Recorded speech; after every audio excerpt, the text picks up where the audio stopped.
guys, I'm Rashmi Malapur Jaswal and welcome to my channel on emotional well-being. I'm very happy today because we have a transformational coach with us. His name is Mehul Dhulia. He's my coach and I'm extremely proud to have him on my show. Let me first introduce Mehul to you. Mehul has a diversified exposure in various industries: manufacturing, distribution, financial services, and marketing analytics in a career spanning more than 25 years. He has set up and managed businesses across industries for almost 11 years.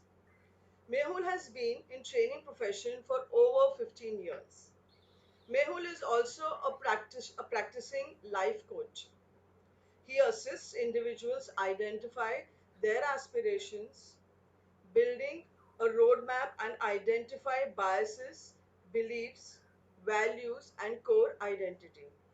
He assists the clients in achieving personal and professional aspirations and in forging long term sustainable personal and professional relationships. He comes with a strong academic background and his qualifications include masters in business administration. In addition, he has honed a couple of training skills knowledge by acquiring certifications in design thinking practitioner certificate, Society of Design Thinking Professionals, life coach certificate, coaching skills mastery, that is NLP coaching, CBT, cognitive behavioral practitioner, and he's also mindfulness practitioner. So that's a whole lot of things coupled together with so much of experience. We're going to talk about fear, how fear gets manifested in our behavior, in our decisions. Does fear stop us from achieving something really substantial, something really fruitful and worthful in our life? Welcome, Mehul. I'm extremely happy to have you on my show. Thank you very much, Rashmi, for those kind words. And of course, as you said, does fear stop an individual from achieving what he or she sets out to? And I think before talking about it, let's look at what do we mean by fear. In the simplest of terminology, fear is a feeling that one gets when one starts uh, of thinking and believing that it's the future road's going to be a little difficult, something that I don't wish to travel and I don't wish to reach. So in very, very simple terms, that's the feeling one gets, and that's the feeling we would refer to as fear. The challenge about fear is it doesn't manifest itself in the very same form as you and I understand it to be. Else, it would have been very, very simple because uh, we all understand that at some point of times there are certain things that we are scared of, we are fearful Yes. of, uh, at different degrees.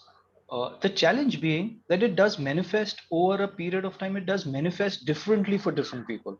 So what may look like something else is at the as they say, the rock bed could be fear. So you mean to say there's a lot of camouflaging that happens? Yes, it does. Yes, a lot of camouflaging that happens. And what may seem to be a very, very simple day-to-day affair may actually have very deep root right to a fear of something. Maybe, and that probably one is dealing with for many, many years altogether, put together. So that it could be, and we've seen that in many and more cases. Okay. Now, when we get into talking of manifestation, let's understand just not fear, but the fact is, where does it come from? Yes. The fact is, it does come from, and we will, for our understanding purpose, call it triggers. It gets triggered. Uh, an incident could trigger fear. A situation, incident, a conversation could trigger that. Very much. Yes. Uh, and what may happen is what may trigger is a possibility, could be an assumptive possibility of losing something, someone dear. That's an uncomfortable space to get in. Yes. It can trigger off in a situation where one needs to explain, justify to another person about something that he or she doesn't want to. There are multiple such situations and events that happen all around us. But essentially, when we look at our own, uh, let's say about 5, 10 situations, and we identify what could possibly the trigger be. Now, could be multiple areas from where the triggers may come in, but it does manifest very differently. And interestingly, fear sometimes takes form of aggression, behavioral aggression, Okay. Okay. uh, because you want to tell, and it works on very simple psychology. When you are a little low on hearing, a person little low on hearing usually speaks loudest because you can't hear that. You can't hear your own voice. So in order to kind of camouflage the fear and scare or the fright, one tends to get a little more aggressive than necessary. So it does manifest in aggression. Okay. Similarly, it can and it does manifest in being very submissive, overtly submissive most times. Okay. To It works on like both spectrums. both spectrums. Both spectrums. Okay. Uh, it could also manifest in a situation where one constantly lives on the edge, is constantly ready to be going to war on with people and situations. Yeah. Okay. So it may actually look like a person is prepared all the time, but the fact is the person's living on the edge, Yes. and Yes. one may not need that kind of adrenaline all the time, Okay. Okay. You right? mean to say we are exhausting our energy sometimes? Absolutely, absolutely, You don't need absolutely. to fight all the battles. You don't have to. And as they say, you choose your battles. It's okay to lose a war but win a battle, vice versa. You lose the smaller ones to win the bigger one. But it's essential to one identify where is it coming from. And if it's fear, then you know for sure there are a few things that you and I as individuals can do. Now, one other manifestation of fear is uh, being disinterested in a lot of things Okay. over a period of time. Because it comes from the fact that uh, fear usually stops an individual to take initiative because of the fear of is then a lot of other things. Okay. Okay. Okay. It then stops a person to take business decisions, tough calls. It stops an individual to take a financially difficult decision. It gets in short, it puts a person into a shell, and one may justify no matter what. But the fact is, a person over a period of time starts getting into a shell, confidence gets impacted. And of course, when all of these things do happen, drive to achieve kind of goes down. And not only in your personal space as well as professional space. And all of that somewhere is can be very easily and is linked to one strong feeling of fear. A visit to the doctor can put a person to stress. Okay. A sudden review with boss can put a person to stress. Would want to interrupt you at this point Sure. of time. Uh, does self-denial of something also is a fear, is a form of fear? Like you're denying that you're fearful and you're trying to put an act as if you're very bold. Yes, yes, it is. Self denial. Uh, a part of self denial could, yeah, one of the root causes could be fear, fear of acceptance. And I'm sure we look around within and outside of us, a lot of individuals do face self denial. They are in the mode of self denial for a long period of time. Uh, and as it is said, that coexistence is the real prison. Mm. Acceptance of this fact is the journey most people are on. Okay. So that self denial, of course, uh, fear has a role to play in that. So, so there are multiple ways these, fear does get manifested. We identify the triggers. We know what manifestation is, and to understand manifestation in simple terms, Mm-hmm. what form does fear take? Yes. So that's for Simple. most of us who would, for in the simplistic, Simple. most simplest Simple. terms, that it does take forms, various different forms. Here, I would like to tell the audience that Mehul has triggers us all, who who's visiting his Facebook page, his Insta and LinkedIn, he has some thoughts that he keeps on sharing, and that triggers a lot of thought and introspection. So I would be putting those links in the description as well. Taking the discussion ahead, in the same flow, I would want to ask, that's a lot of successful people are driven by fear. A lot of people around us, a lot of people, successful people are driven by fear. Is it true? Yes, it is. And let's understand fear in the context Yes. of what fear can do. Essentially, let's look at a trigger situation. Let's look at a case in hand. There is a trigger. Uh, two business partners having a conversation, and there is some underlying tension between them, which is they've been partners for a pretty long time, but looks like to both of them that probably it's not working out any any longer. And now this is built over a period of time, many situations where each one of them have got a sense of what's happening and what may happen. Okay. It kind of goes back to that trigger, that conversation where it is a plain business decision, a plain business call that needs to be taken. But then that conversation, heat of the moment, uh, trigger, and immediately it goes to past experience, multiple past experience. And we're all very intellectual beings.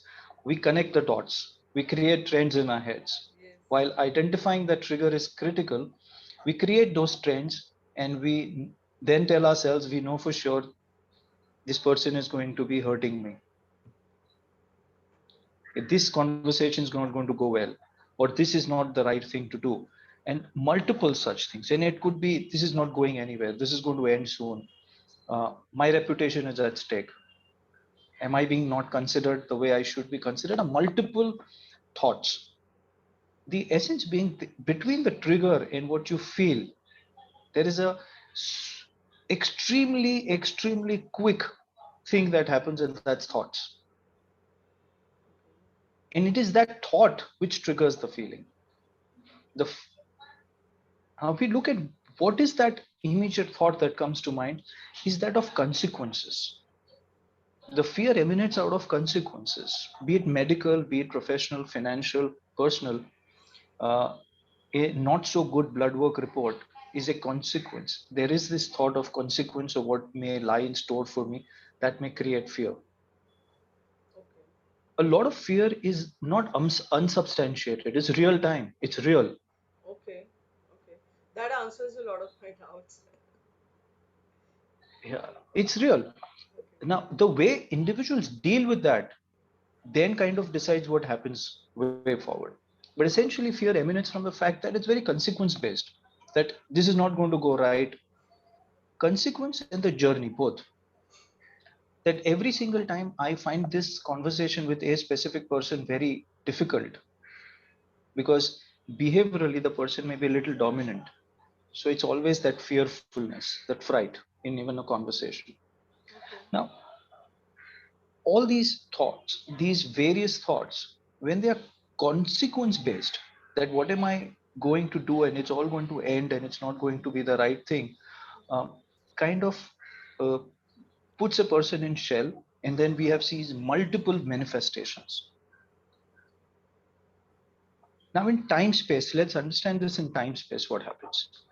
The moment there's a trigger, we go to past, and from past, we pick data, right? And we may call it by different names, but essentially, that's what we pick. We overgeneralize it or extrapolate it and create future events called consequences. That if this is going to go, this is going to happen. We find this a very intelligent sphere to operate in. But the fact is, the key lever being the moment.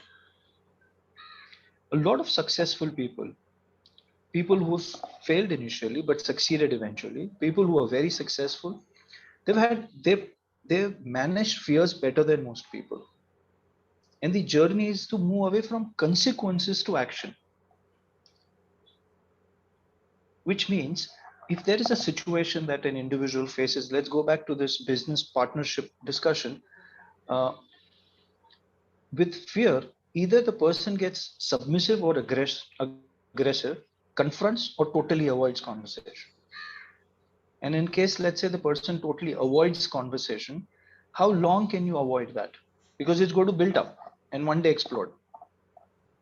The key is moving away from consequence, that in focusing on action, what is that I should do and I can do currently Okay. to address that fear of mine, Okay. is where the entire space changes.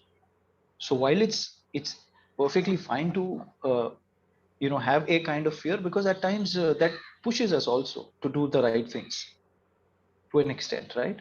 Okay. Okay. But uh, when you say that, there's so much of fear, there's one is so scared, person stops deciding and stops taking action, is where the real problem lies. So True. yes, there are people who are successful who face fear, they manage it far better. I'd like to put this in a nutshell here. Some people are fearful of a lot of things sometimes. Yes. Some people are fearful of few things sometimes. Exactly. Okay. Few people are fearful of lot of things for a lot of time, most times. Okay. And the last is, some people are fearful for a lot of things for some time, not all. Now, Mm-hmm. all these four areas, uh, normally, what one would do is go to people who are experienced, Okay. family, friends, Yes. by different names. Our social structures are very different from what it prevails abroad. So, to an Yes. extent, one area, one segment can be helped, which is people who have some problems sometimes. Yes. So experience can take care of that, and pretty much has been doing it for a very long time. But an individual who is fearful for some things most things sometimes, Sometimes. and most things sometimes, most things all the time. So these three areas: fearful for a lot of things most times, fearful few things most time, Most a times. lot of things And sometimes. sometimes. These three categories may require and should have a combination of experience and expertise. Okay. Expertise in terms of ability to find the root cause, Mm-hmm. helping the individual identify the root cause and work a plan around it to manage it, not for the moment but for future. The challenge is, when we look at um, consequences, and it creates a psychological fear. Mm-hmm. uh, the frequency and intensity of that is of critical importance. Okay. If it is extremely intense, I may want to address it. Yes. If it is frequent, I wish to address it. Mm. And difficult is if it's both multiplied, I surely wish to address. Yes. And that space, experience may or may not be able to help in totality. You need experience and expertise to be able to do that, because identifying the real cause, able to manage, maneuver around it, create a roadmap, help the person cross the bridge, all of these become very, very critical. So is So it? Yes. Yeah. Please continue. yeah, please, you were asking. Yeah, I felt a bit curious to know that is it really possible to live without fear for a human being to live without fear? I don't know. I just thought So, of it. so grammatically, when we say live without fear is fearful, fearless, right? Fearless. Yeah. One may not necessarily Okay. live in that space, Okay. exist in that space for a very long time. One may reach there at some point of time for a while. An element of fear is always, uh, while it sounds negative connotation, a little Yes. fear Yes. of smaller consequences of the school bus being missed may lead the parents to ensure the kid goes to sleep a little early. Yeah, yes. That's what I was getting at. I was Yes. just thinking that why do we look at fear? I never thought about this before, but just while speaking with you, I just realized that why are we looking at only the negative side of fear? Yeah, and if I were to draw a parallel, it's not something one to start with you would want to. It's not an endeavor to kind of be fearful, but the fact is, fear most times is perceived value of a situation, which of course is so overwhelming at times. So there's negative connotation to that. Yes, Uh, yes. it may not be the real case. When you turn around and you say, if most people who be made attempts to face fears have realized that the size and the texture and tone and the intensity of the fear may not have been has not been as much as they thought it to be. Thought it to be true. Yes. So the best way is to kind of while it is easier said than done, but the fact is, yes, the best way to address fear is to address it, take it heads on, and not go around the bush, beat around the bush. One is to be aware, yes, there is an element that I need to be sure of, accept it and work around it. Lovely. Uh, that's a very mature and introspective discussion that we've had till now. And just one last thing I would want to ask you as a Sure. coach is that is living in the moment going to help us face the fear and not, multiply the fear or, uh, get more fearful and have more fears in life? Just living in the moment, does it really help? It does. And I'd refer to the some part of my conversation which a while back. uh, any trigger, kind of the first thing is it kind of most times takes us back to past situations. So there is this little time machine element there. You go back to past, pick data up, analyze it, and this happens in a fraction of a second. It kind of, you analyze it, populate it, and generally it's not populated, it's overpopulated, extrapolated. And a conversation which is, if a friend of yours has terse words to talk to you, and you may want to say, she meant X, she meant Y, and that is why I realize that her intent is not the right thing. I have experienced it 3 times or 5 times, and this is what she wants to talk and demean me, ridicule me, maybe in front of a lot of people. So my conversations with her end up always not in the nice note, so and so forth. There are multiple such situations that happen with us. Fact is, we tend to go to past, and we extrapolate what possibly can happen, and it may so happen that 10 out of 8 out of 10 times the consequence is not as bad as we thought it to be. And I'm sure this is a general experience for most people listening to this field, right? Some may say 6 out of 10 times it didn't turn out to be as bad. Some may say a little more than that. But the fact is, it doesn't turn out to be as bad as what one anticipates it to. The moment we are looking at the consequence, say it's going to be really bad, we are focusing on the fear element, on an element which you have no control of.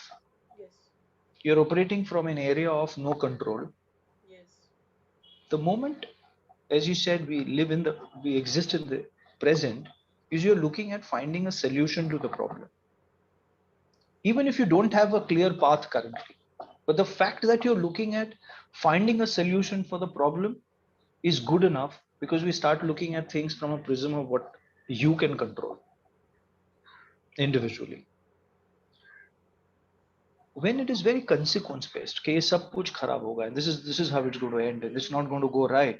When we look at constantly and constantly looking at that consequence, we enter a zone of overthinking,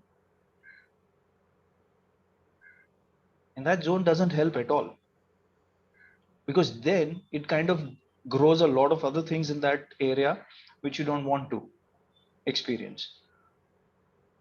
Living in the moment helps an individual to focus on what's on hand, helps a person identify issues and focus on solutions. I think by and large, when an individual starts doing that, doesn't happen immediately, but when a conscious effort is made towards that, then we're able to address a lot of challenges. and more importantly, the one coming from fear. Okay, that's interesting.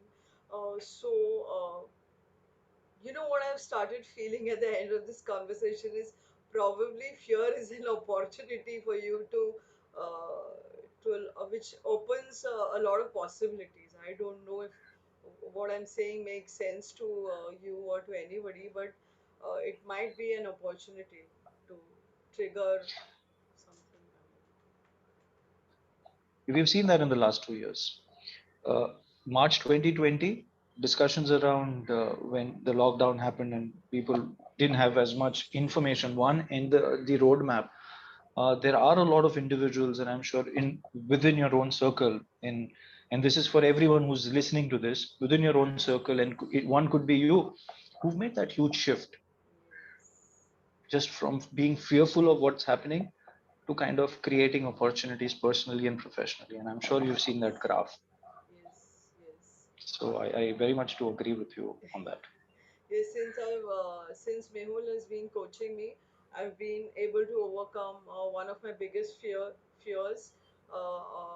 I think so. It was a major impediment that I will not be able to market my services, my writing services, or anything of that sort, and really make this big successful my own brand.